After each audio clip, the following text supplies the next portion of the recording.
Meagan Good, who starred in hit movies like the DC Comics film Shazam, Anchorman: The Legend Continues, Sony's Monster Hunter, and Think Like a Man.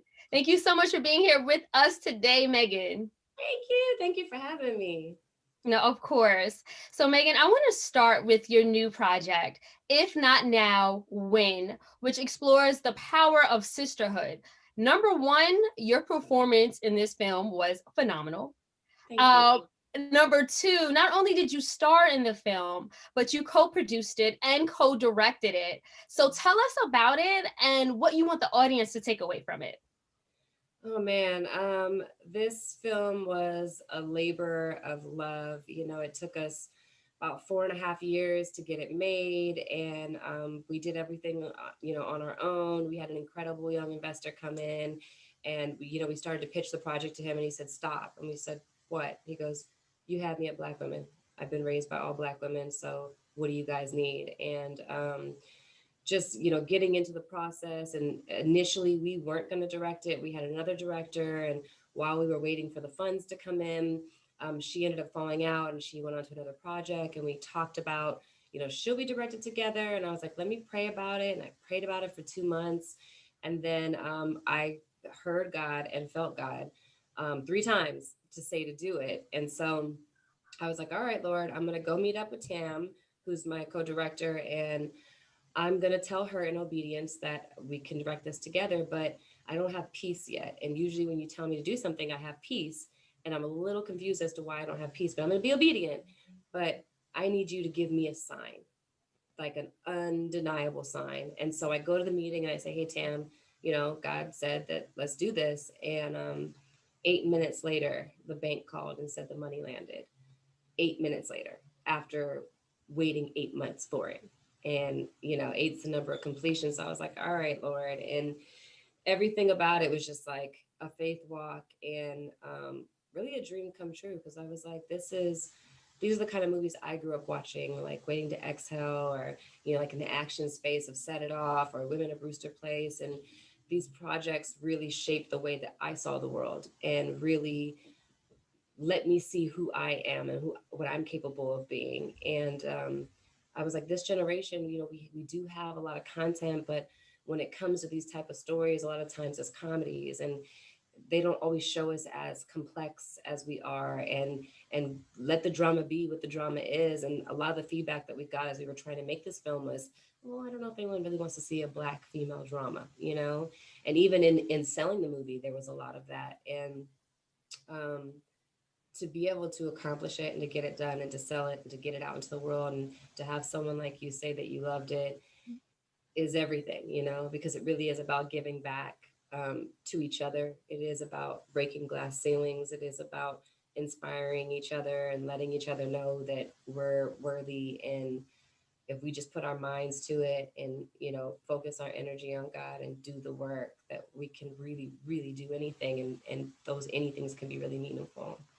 Yeah, no, I love the backstory behind it, and the fact that you had to really step out on obedience. Yeah. That there was some uncertainty and some you were unsure about some things, but you got three confirmations from God, and then, like you just said, it was just confirmation after confirmation. I actually wanted to ask you, like, how does faith, you being a woman of faith, how does that really show up in your work? That's everything. Work is work, and I feel extremely honored that I get to do something that I love doing for a living. But it's not my identity; it's just what I do. And so when I think about, okay, this is what I've been allowed to do, then what is it all for? And at the end of the day, it's all for having a platform that God has so graciously allowed me to use and have, and to use it for his glory, and to build the kingdom, and to be trustworthy with what he's given me, and to try to be someone that he knows that when he asks me to do something, I'm going to be obedient, and I'm going to do it, and I'm going to be usable and effective in the world, because he allows me to be, or he has me to be. And so faith is everything. The job is just the job, but it really is about the faith. It really is about the purpose in life. It really is about the calling on your life, and everything else just plays into that as tools to ultimately do the greater thing. In If Not Now, When, it's a really emotional film. And I've read, or I think I've heard you say, you describe yourself as an emotional or sensitive person, and you really tapped into a lot of emotion. Can you tell us like what that process was like? Because like in the film, like you do cry a lot. It's like almost every scene. And I was like, wow, yeah. Well, one thing I was thinking about when I read it is I was like, God, I cry a lot. How do I get these cries and emotions to be different in every scene? How does it not come off like, obnoxious, but rather completely different beats and different points in her life? At one point, she's in complete denial. And then at another point, it's like she's starting to come out of the denial, but she won't let go of it because of her pride and her ego. And then it's like getting completely broke down. And then it's like going from being broken down to really telling the truth and really coming into the full understanding of being transparent and honest with yourself. And so trying to really figure out what all of those things were and trying to give them as truthfully as possible, and having friends who have been through substance abuse issues, and making sure that what I was giving was authentic and real. And then instead of thinking about just the substance abuse, thinking about why and what happened and what got you there, and why do you use this? What does this do for you in accordance to what it is that you need on the other side, and you're going through? And so just really kind of delving into that, and figuring out all of who she was. And that was fun for me. I've never played a character like that before. um, the main reason I wanted to play that character is because she had the least amount of scenes, and really all I wanted to do was be behind the camera and direct. But I was like, okay, she has the least amount of scenes. This probably is the most challenging character for me. I don't really have to go through hair and makeup. I could literally go from the director's chair, no makeup, maybe put like a curl to fix my hair, and then go right back to set and shoot and get back behind the director's chair. So um, and that's exactly what I did, and it was great to play such a character where it wasn't really about any like vanity or anything like that. It was about her struggle and her experience, and to be able to really dig into that, and then really just focus my energy on directing. Yeah, yeah. And again, you did such a great job doing that. And speaking of different characters that you've played, I read that, it was a while ago that you said you wanted to play more action figure type roles. Yeah, So I wanted to know what did it feel like to get that role in Sony's epic action film Monster Hunter, which right. is based on the iconic video game. Yeah, man. I mean, it's so cool because Paul, the director, just called me and he was like, "Hey, do you want to come do this?" And I was like, "Yeah, I would love to come play in South Africa and, do like this action movie and these monsters and sci-fi." And I think Paul is a brilliant director. He understands this space and he has such vision. And then, Mila, I mean, I've watched her career since Fifth Element, since like Dazed and Confused, and I've always loved her as an actress. And I think that the niche space that she's carved out for herself is very much the kind of thing that I want. I don't want to be like the biggest movie star in the world, or I'm not focused on certain type of accolades. I want to do what I love. I want to do something that's fun and challenging for me. I want to do something that inspires other women to feel empowered and to feel incredible about themselves. I want to do something that fits the life that God's given me, that I can feel just great about and have fun doing. And so I think that she's done that in such an effortless, beautiful way. And then she's also just like a dope human being. And their whole marriage and like having their kids like on set, like in South Africa, where we're living in tents in the desert, and like their kids are like getting tutored, and like it's just a really cool experience overall. And got to do some major action and shoot some guns and get flipped over in cars and sand bombed and attacked by monsters. It was just a great fun experience. It's so funny that you mentioned that you don't necessarily aspire to be the biggest or the best, most heavily acclaimed actress, because I wanted to actually ask you, you've been working in Hollywood since you were a child. what is your ultimate goal? Is it just to make an impact? Is it, because I feel like most people say like, oh, to win an Oscar or Emmy and stuff like that. Like, is that something that's a part of your plan? No, I think it would be more valuable to me to win like an Essence, you know, they have a Women in Hollywood brunch every year, and they recognize women for not just the work that they've done, but who they are as a human being and the work that they've put into the world, the very essence of what they want to bring. And to me, that's way more important than getting accolades on, you know, a certain film for just doing an exceptional, extraordinary job. I think that's incredible. And I admire people who've done it, and I admire people who aspire to it. It's just for me personally, I care less about that part and more about using that part to do something that's bigger than me. And yeah, I really want to leave like a incredible kind of like, not even legacy, because it's not about me and my legacy. I want to leave an incredible impact that hopefully encourages other people to live up to their full potential and to be bold and to be unapologetic for who they were created to be, and to help others and to love, you know, in a way that sometimes we forget to love because we can be so conditional. So yeah, it's really about, I want to put something into the world that's bigger than all the other stuff, you know, for me. That's, yeah, no, super interesting and admirable. Speaking of making an impact, one thing we can't get around is 2020, Right. which has made such an impact in everyone's lives. I imagine you as a working actress and filmmaker had to make a lot of adjustments this throughout the year. How did 2020 really shape your outlook on life and your career, and how Mhm. are you still adjusting to this new norm? Um, it's crazy because I was working on a show in New York when everything hit, and I came home, and the first thing I thought was like, I'm gonna get to rest, and I'm gonna get to spend quality time with hubby. You know, I'll be gone for like 4 or 5 months out of the year filming, and he'll be traveling and working and speaking. And oftentimes we're like crossing paths, you know, and to be able to get this time with him, to just be at home in our pajamas, cooking or baking and watching our favorite TV and having wine or tea or whatever.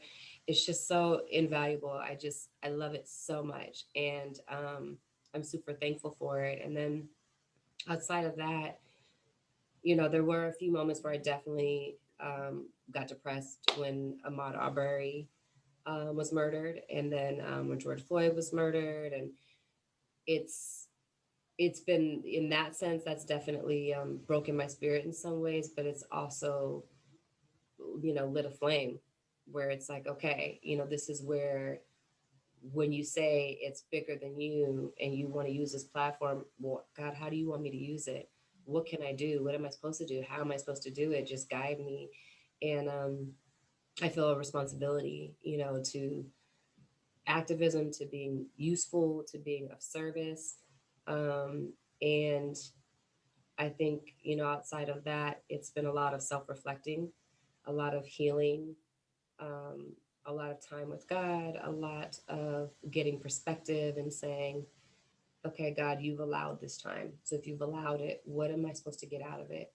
How am I supposed to grow? What am I supposed to do with it? You know, all of that. And so, in a lot of ways, it's been profound and good, even if it's been terrible. And I'm thankful that because of it, we are now seeing a shift in the country. And yes, there's more division than there's ever been, but is there really more division than there's ever been? Or are we just now really seeing what's really good?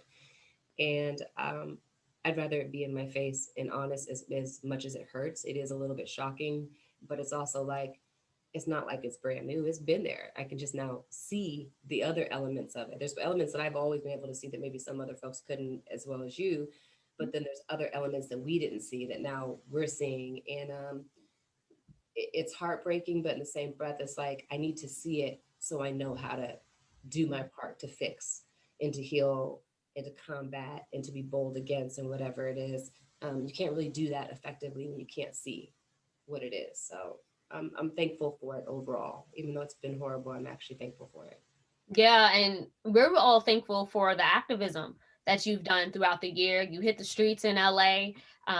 Black Lives Matter. It felt really good to see so many people in Hollywood definitely speaking out against systemic racism and change. So thank you for playing that part. Another thing I definitely want to touch on before we have to wrap is your head wraps, which you've been rocking so beautifully even now, the good girl raps. Can we talk about this line and when and why you started it? Yeah, well, this particular one isn't mine. This one is by a young lady. She goes by a creative collection by India.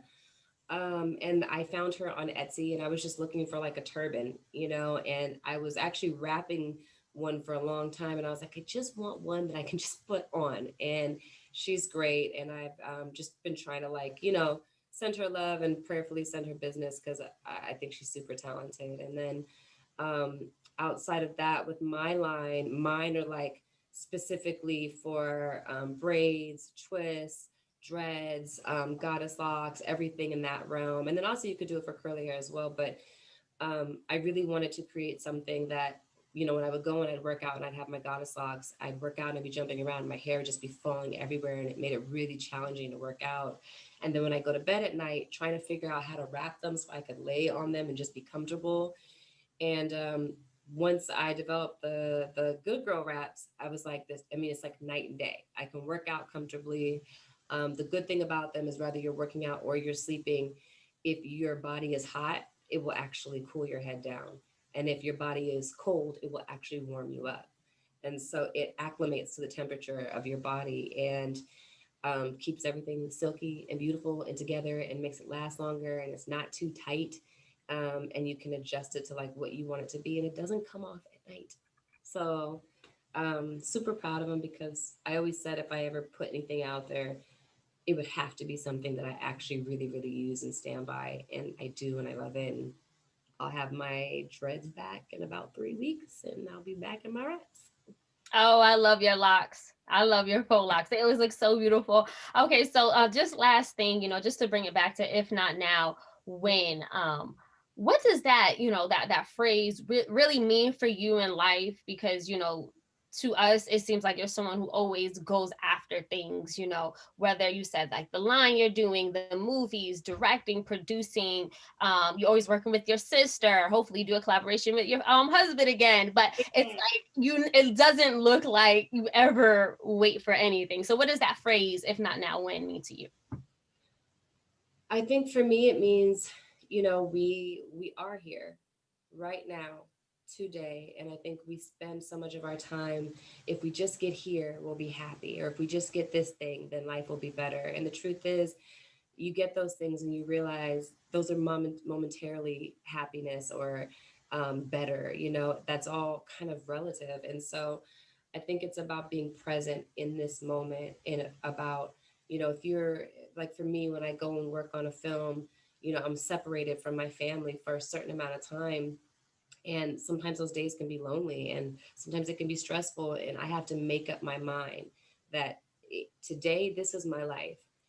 And this is a day in life and in history. I will never get this day back. This is it. This is my one chance to choose to make it the best day that I can make it today, and to be present in that moment, and to be thankful, and to find fun experiences, and to make great memories, and to pour into someone and allow someone to pour into me. And it's what I make it. And so if not now, then when? When are you going to be present? When are you going to be appreciative?